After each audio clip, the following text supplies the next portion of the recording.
Welcome back to Let's Play Okami. This is part 3, Kamiki Village.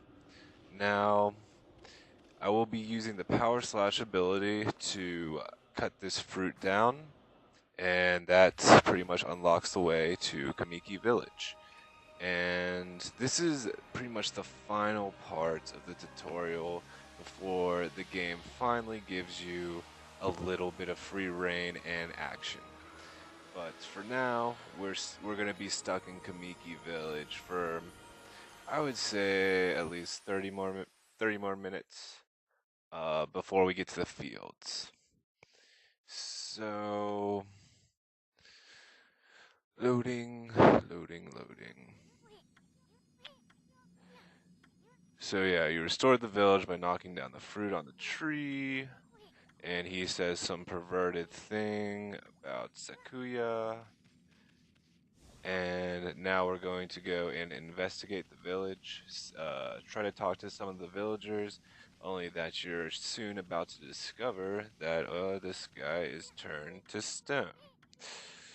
So we go down to the village parts. Going to be running back and forth a lot in this village. That's just that part of this game, I guess, where you gotta just talk to everyone.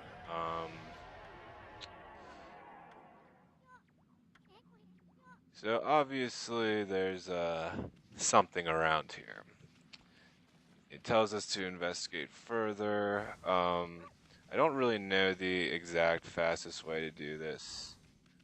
Just because how I normally record my videos is I'll play through the section once, and so like you don't see me get too like if I get stuck or anything, like so you basically don't have to watch me get stuck, like so I'll play through it again, and that time I'll record it, and it'll be much faster, and I'll know what I'm doing. So you're not watching me just wander aimlessly trying to figure out what to do if that ever happens.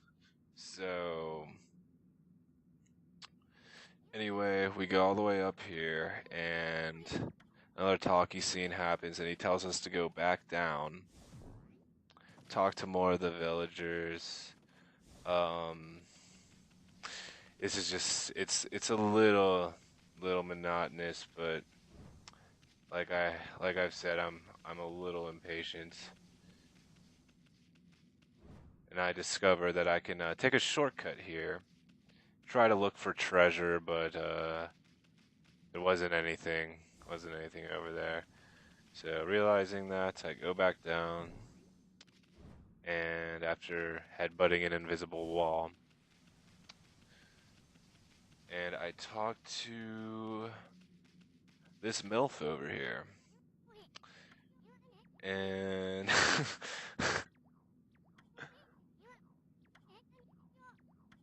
okay, now we have to go all the way back up. And here's the thing: the game randomly will like give you arrows sometimes like this, where it just flat out tells you where to go. Um, I like the convenience of it. I'm not gonna lie. So anytime it gives me an arrow, I'm just like, sweet. Now I know I won't be stuck here. But although I already knew I had to go back up here anyway, and now he's like, this is bad, everything's engulfed in darkness, everyone's turned to stone, blah blah blah. Draw a sun, then he questions my abilities, even though I'm the fucking god and obviously the light of hope around here. And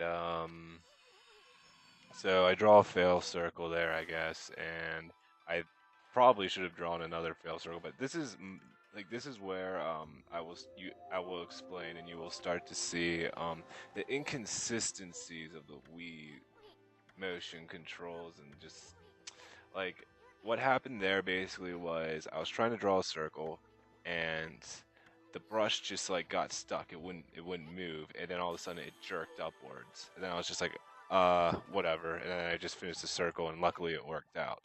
But yeah, like it's jerky, like it's real jerky sometimes. It's real beef jerky, And here's Mr. Orange, the first character from the village that you interact with. And this is the part where basically how this goes is if people see that you have red markings and like the weapon on your back and everything, then they believe in the legend of Nagi. And if they can't see you, if they just see like a regular like white wolf, then they don't believe in the legend, and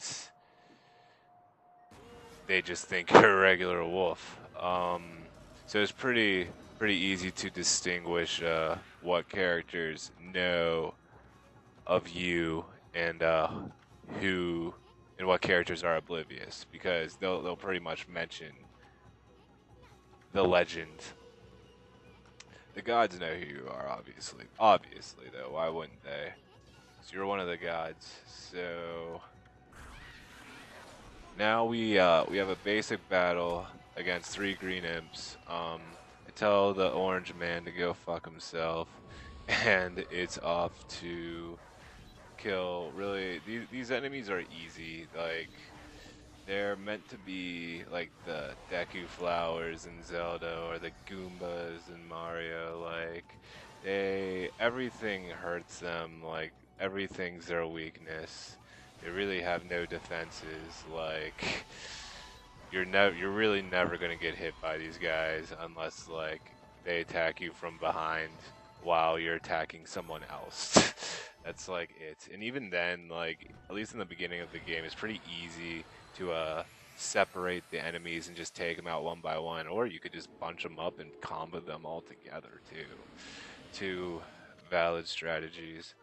But yeah, I think I kept calling it Spirit Power for some reason. It's called Praise. The game's EXP system is called Praise. And basically, yeah, you get it as a reward for fighting specific fights sometimes. You get it for restoring the environment. You get it for feeding animals.